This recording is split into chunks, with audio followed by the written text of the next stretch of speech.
Değerli şagirdlər, abituriyentlər, izləyicilər. Bu dərsimizdə bəzi sözlərdən düzələn düzəltmə sözlər var ki, onların hansı nitq hissəsi olduğunu, yəni düzəltmə sözlərinin hansı nitq hissəsindən düzəldiyini müəyyən etmək çətinlik yaradır. Həmin sözlərdən bağlı 5 dəqiqəlik, 6 dəqiqəlik bir dərs hazırlamaq niyyətindəyəm. Demək, həmin sözlər hansılardır? Düz sözü, sıx sözü, quru sözü, döyüş sözü. Məsələn, düz sözü, feil və sifət olaraq mənaca bir özü ola həmin sözlərdə bir yaxınlıq var. Yəni istəyir düzmək olsun, istəyir düz yol olsun. Düz yolda da bir boşqafları düzməkdə də bir düzlük var. Və yaxud sıx söz istəyir sifət olsun, istəyir feil olsun.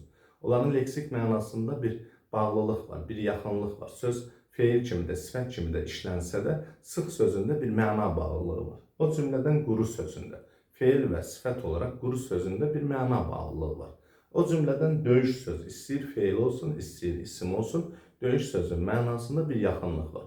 Ona görə də biz düz sözündən, sıx sözündən, quru sözündən, döyüş sözündən düzələn sözlərin hansı nitq hissəsindən düzəldiyini müəyyən etməkdə çətinlik çəkirik.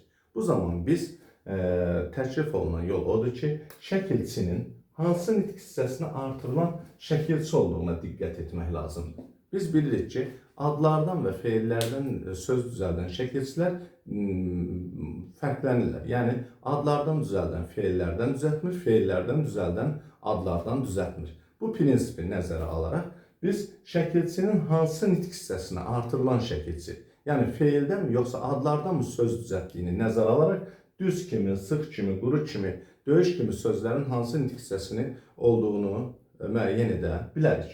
Baxaq, məsələn, düzgün sözündə gün şəkilçisi ilə başqa sözlər düzəldirik. Məsələn, baxırıq, süzgün.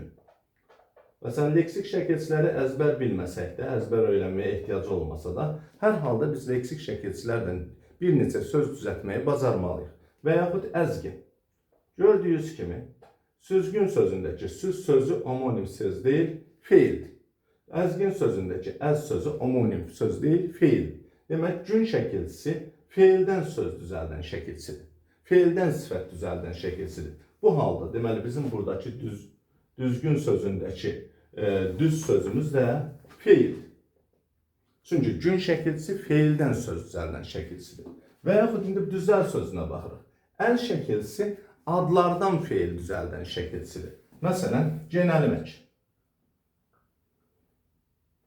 Məsələn, gen sifət. Məsələn, daralmaq. Dar, sifət. Məsələn, çoxalmaq desəm, çox da say olur. Bu o deməkdir ki, al şəkilçisi adlardan söz düzəldən şəkilçidir. Əgər adlardan söz düzəldən şəkilçidirsə, deməli, bu düz də sifətdir. Demək, biz şəkilçi vasitəsilə düz sözündən düzəlmiş sözlərin feildən yoxsa sifətdən düzəldiyini müəyyən etmiş oluruq. Və yaxud sıxıntı sözünə baxırıq. Sıxıntı sözündə şəkilçi ıntıdır.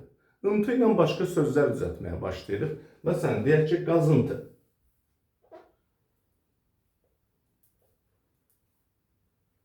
Və yaxud deyək ki, çıxıntı. Gördüyümüz kimi, çıxıntı çıx feilindən düzəlir.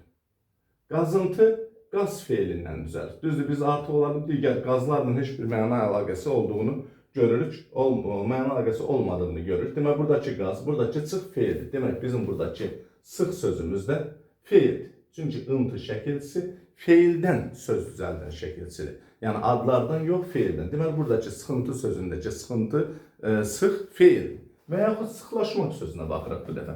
Laş şəkilçisindən başqa sözlər düzəldirik. Məsələn, dilləş. Dilləş, dil sözü isimdir. Və yaxud birləş. Bir sözü isimdir. Bağışlayın, bir sözü sayır. Deməli, laş şəkilçisi adlardan söz düzəldən şəkilçidir. Demək, burada sıxlaşmaq sözündəki sıx da sifətdir. Daha feil ola bilməz. Çünki laş şəkilçisi adlara artırılan şəkilçidir. Və yaxud qurutmaq sözünə baxırıq. Burada sözün kökü qurudur. Quru sifət də var, feil də var. Biz tır şəkilçisi ilə söz düzəltməyə çalışırıq. Məsələn, saratmaq.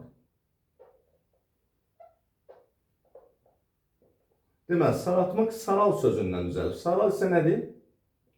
Feil. Və yaxud deyək ki, yeritmək. Yeri nədir? Feil. Demək, t şəkilçisi feildən söz düzəldən şəkilçisidir. Demək, buradakı quru da nitq hissəsi olaraq feildir. Və yaxud buradan qurulamaq sözünə baxır. Lan şəkilçisindən söz düzəldirik. Məsələn, yağlamaq. Yağla sözü. Yağ isə nədir? İsim. Və yaxud toplamaq sözü. Top nədir? İsim. Bir yerdə bir məqam, məsələyə toxunub. Buradakı top sözü nə oyuncaq top deyil, nə də silah top deyil. Topa mənasındakı top sözüdür. Toplu sözündəki top sözüdür. Yəni top halında. Məsələn, bir top parça deyirik ha. Oradakı top sözündəndir. Bəzən bu abituriyentlərdə, müəllimlərdə bir sual işarəsi doğurur ki, bu nə oyuncaq top deyil, nə də silah top deyil. Bu dilimizdə bir top da var. Yəni topa şəklində anlamını verən dilimizdə top sözü var. Daha çox numerativ söz kimi işlənir. Bir top parça, həmin topdan topla. Demək, yağ sözü də isim, top sözü də isim olduğu üçün, demək, lan şəkilçisi adlardan düzəltdiyi üçün və yaxud məsələn qaralamaq, qara sifətindən düzəltdiyi üçün, deməli, bizim buradakı quru sözümüz də nədir? Sifət. İndi gəldik döyüşçü və döyüşkən sözlərinə. Məsələn, bu cür sözlərdə soruşulanda ki, söz hansı nitq hissəsindən düzəlir? Düzdür, kökünü soruşsalar çox rahatdır. Döyüşkən sözünün kökü də döy feildir. Döyüşçü sözünün kökü də döy feildir. Amma bizdən soruşanda ki, döyüşkən hansı nitq hissəsindən düzəlir? Biz döyüş sözünün burada isim yoxsa feil olduğunu müəyyən etməkdə çətinlik çəkirik. Yenə eyni üsuldan istifadə edirik. Kən şəkilçisi hansı nitq hissəsindən söz düzəldən şəkilçidir? Məsələn, sürüşkən sözünə baxırıq. Görürük ki, sürüşkən sözü sürüşmək feildir. Sürüş feil olduğuna görə, demək, kən şəkilçisi feili artırılan şəkilçidir. Demək, buradakı döyüş hissəsi də, döyüş sözü də nədir? Feil. Demək, döyüşkən sözü feildən düzəlmiş sifətdir. Və yaxud döyüşçü sözü. Sür şəkilçisi bu məşhur şəkilçidir. Hamımız bilirik ki, bu isimdən isim düzəldən, adlardan isim düzəldən şəkilçidir. Yəni, deyək ki, qapıçı. Qapı isim olduğuna görə, deməli, bizim döyüşçü sözümüzdəki döyüş sözü də isimdir. Düşünürəm ki, bu üsulu tətbiq eləmək hamımız üçün asandır. Diqqətinizə görə təşəkkür edirəm. Əgər sizə bir faydam toxunursa, mənə nə mutlu.